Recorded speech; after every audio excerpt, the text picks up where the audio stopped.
Greetings to all. Today we'll be having a security review, and we are glad to have Angella. She has been lost on us, so we are glad to see her. So this episode is going to be purely a security review. But it's going to be purely more of AI. So someone who enjoys AI, this would be a very good one. In terms of the aspect of having AI being, even looking for words, but they're failing to come. Integrated. Being integrated, and the advantages and disadvantages, mostly disadvantages of AI, and purely the aspect of how is it helping. How should we actually utilize it in our production environment? Then we also look at the different malwares we should actually look at this year, which have been a point to note for each and every person who is doing the work like me. As a cybersecurity analyst, those are things you should watch out for, or an incident responder. So without further ado, welcome to the show. And Angela, how have you been? I've been okay, Dale. How have you been? Good. So I'll be the first to be asked questions, followed by Angela, then we'll conclude. Okay, Dale. So to get into the thick of things, what is DeepSeek? Well, for those who have been living under a rock and have not seen DeepSeek, so DeepSeek is one of the new AIs which have come out of China, and yes, it's like an AI of any other, where you give it prompts and it responds to different prompts. The same idea, like the way we have ChatGPT, Gemini, we have which other ones? Copilot. So this is also another alternative to those. Yeah. And DeepSeek broke the internet early this year when Nivea's stock value dropped. I think that's when everyone's eyes opened and they wanted to know what exactly this is. But also it speaks to how technology advancements. More on that Nivea stock value dropping. Okay. So Nivea are the owners of OpenAI, who are the creators of ChatGPT that everyone was using. So whole of 2024, everyone who sought to invest their stocks were putting it in Nivea stocks. Yeah, the company Nivea. Yeah. So when DeepSeek came out, their stock value reduced because obviously, okay, it's not obvious, but with every Chinese, with all Chinese products, things get cheaper. True. Plus, also there's that hype of being the first investors, and you benefit more as a first investor. And the selling point of Nivea was their chips and how fast they were. DeepSeek came on the block and kind of disproved that. So their stock value dropped by, Google says they dropped, they lost more than 500 billion in market value. Wow. Yes, when DeepSeek came out after emergence of DeepSeek. So that's how, you think everything is going well until something is invented. Something new comes up and and your whole life. The whole network. Yeah. So anyway, yes. Tell us more, Dale, about the test done on DeepSeek. So there's a company called AppSoc. It deals with mostly research of security, and they did several security researches concerning DeepSeek, and they found out of the 6,400 security tests we are glad to say it failed handsomely in terms of the security tests, because in terms of the different prompts which it was given, it ended up divulging a lot of information, and also in terms of its ingrained security and the amount of money injected into making it, we would expect it to have a high level of security. You know, those things where ChatGPT came up and people are easily giving it prompts and it's able to and help you even create malware that easily. So there are different tests which were made, and 98% failure in terms of when it comes to malware creation. So it's able to create malware once it was continuously prompted. And after the researchers actually did something about it and then pushed it to the limit, and they were able to actually help make it actually do that. Then also 86.7% when it comes to virus code creation. So it's able to also do that. So that brings about a lot of insecurity. And also with it, we're also not guaranteed that it won't do things like opening of ports and all that. So it's a product which I don't know if they were mining more about the creation of the AI compared to embedding in the security. So yeah, that's basically that is basically one of the biggest challenges with the DeepSeek as a whole.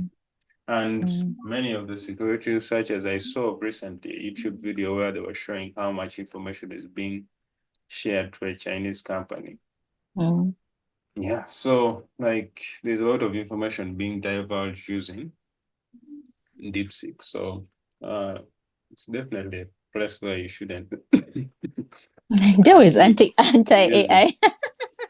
I am not anti-AI, by the way. I use it a lot, but I feel like you need to err on the side of caution, especially in production environment. I wouldn't want in a situation where you're using such technologies to help you when you're not sure of its level of security. So definitely, if something is good and it's also embedded with enough security to prevent attacks, definitely I would opt into it. Sure. Yeah. So in terms of company use of AI, is it a smart idea to use it for work? Definitely no. Definitely you should even block it right now till they figure out their thing right now, because I wouldn't want it to be, because now just imagine the level of threat landscape it creates just by having it. And basing on even the security side, meaning that if you put it inside and then you give it multiple permissions and it's also not so secure and can be easily jailbroken by researchers immediately. Actually, when it was deployed, security researchers started prying into it, and they easily jailbroke it and then entered this inside the system.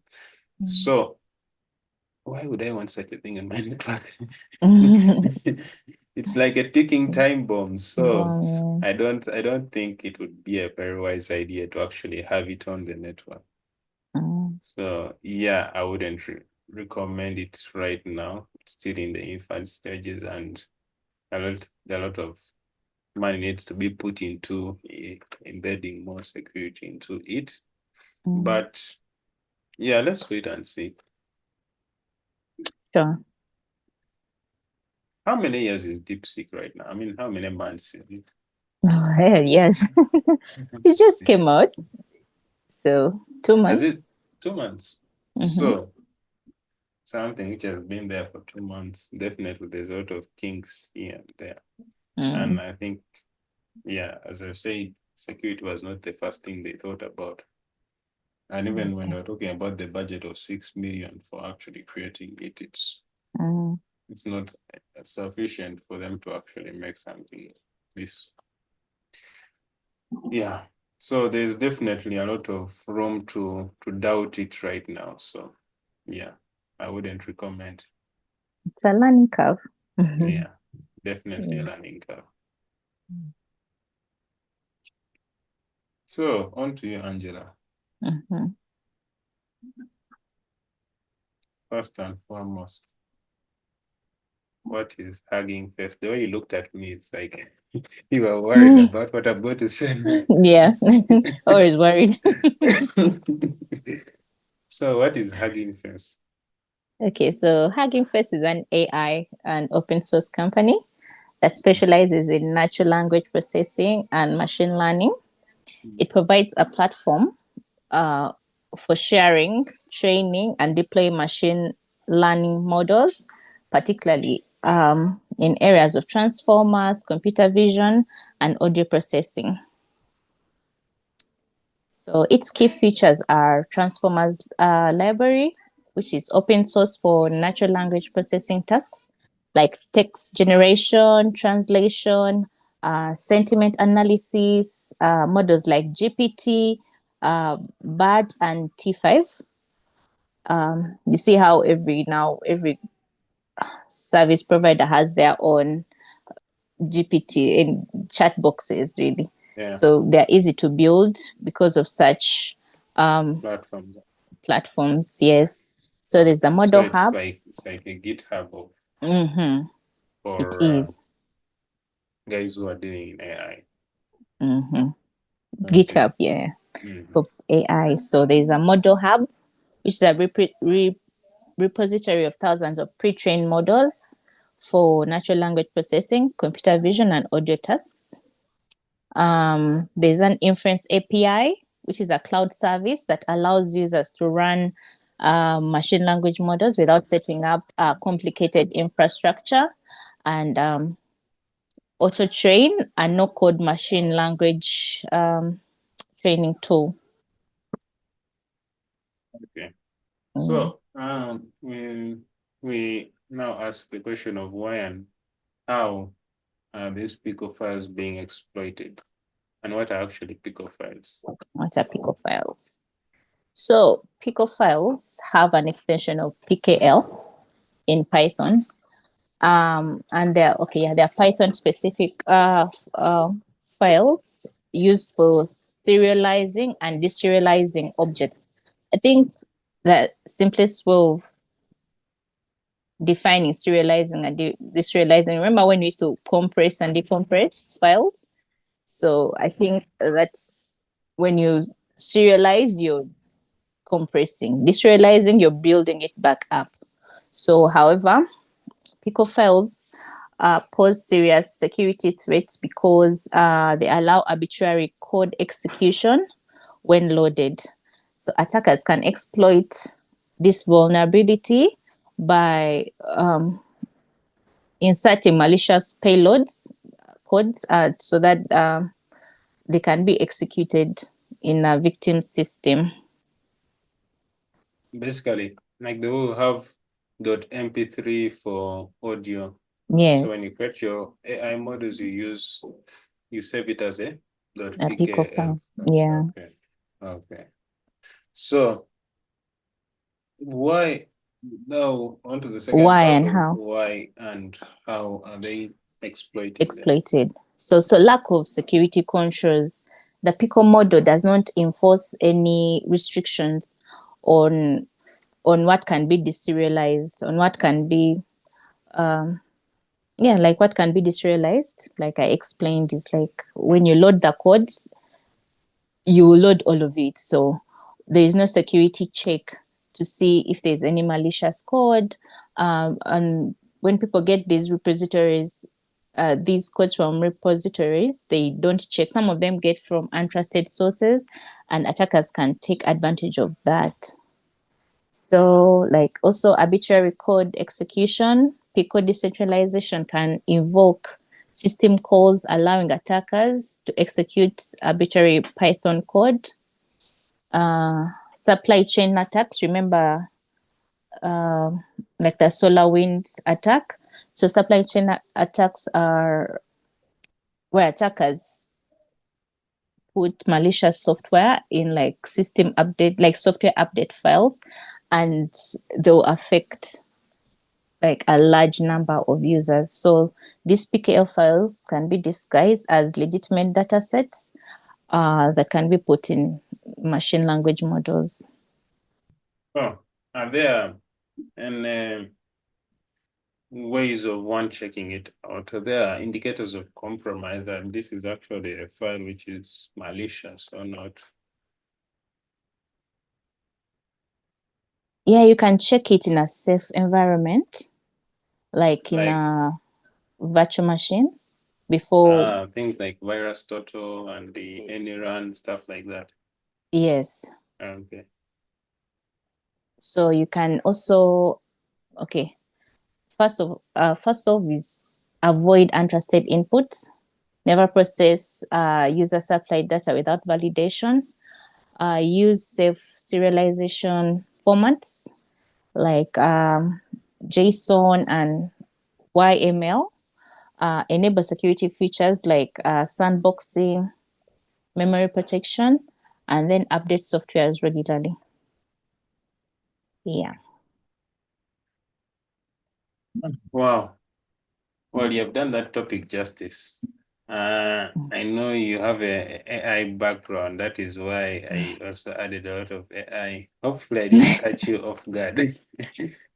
So, there are definitely a lot when it comes to AI, and yeah, we need to find a way of utilizing it and also ensuring that we are not, victims of circumstance.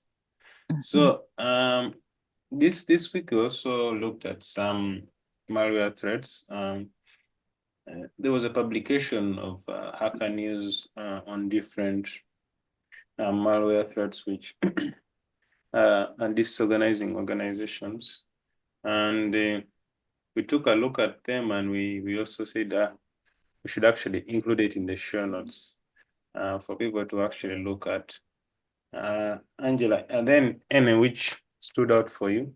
I personally found they were all unique in their own ways, but as an analyst, I looked through most of it, and you find that many of them, if you use like any run to place those files inside, it will be able to detect, and they're definitely different. You can be able to implement those different key areas where, like, let's say they have showed you the indicators of compromise.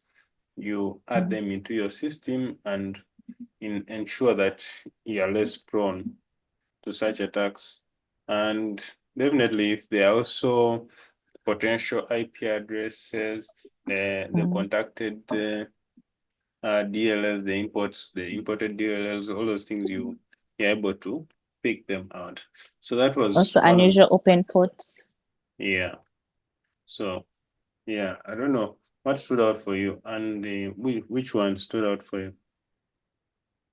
For the indicators of compromise or for malware threats? The malwares themselves, which one stood out for you? So obviously, the ransomware as a service. And also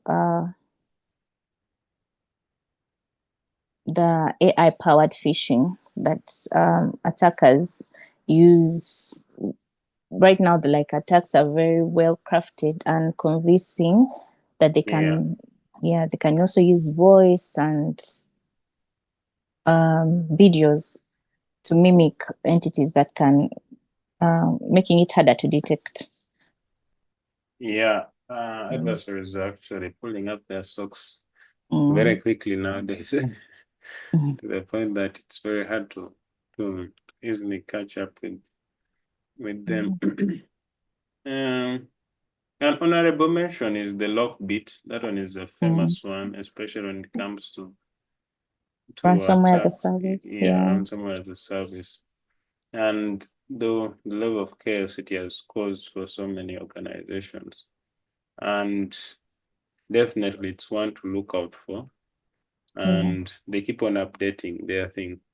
And based on these posts, they are saying now even have Lockbit 4.0, so they keep on updating every. So it's one to watch out for. Yeah, RAM course is also another one which is popular. I remember also studying about this one.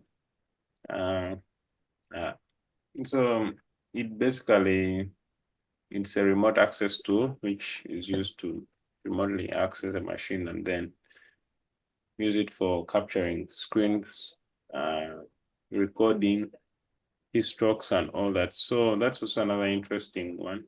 So generally look through that list, and if you can also there's Valok that can self-replicate. Yeah. So that is it for this week. Yeah, definitely there's a lot maturing in terms of malware, and definitely you need to think about it this year. How do you circumvent some of these attacks, and how is your organization standing in terms of security strength, and what's the level of maturity of the organization? So yeah, food for thought for all the people in terms of ensuring that our organizations are maintained and the security is always upfront. So yeah, Angela, what are your final thoughts? Also, people who don't have organizations, but personal cybersecurity. Yeah.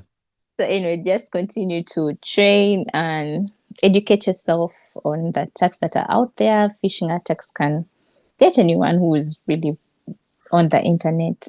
So regular system, both your computer and phone updates, regular backups, and also, just be aware of social engineering tactics that are out there. Yeah, these people are becoming too crafty, especially with the rise of AI. I made a joke some time back that an AI generated email might even look less suspicious compared to even mine, which I sent because of no the grammatical errors. Yeah. Better punctuation. Better punctuate everything. Oh, yeah. So that's the power of AI. So, but use wisely. For now, some of them you should first leave them till they figure out their things, especially on production environment, not for your personal use. You can try it out, but production environment, if you're a person who is too keen in terms of security, you should first put some off until further notice. Yeah. Other than that, see you on the next episode. We'll definitely have something. We are coming up with more and more. So stay tuned. Have a good one. And also, please share widely and follow us on all social media platforms, the Cyber Weekly. Thanks for listening. Thank you.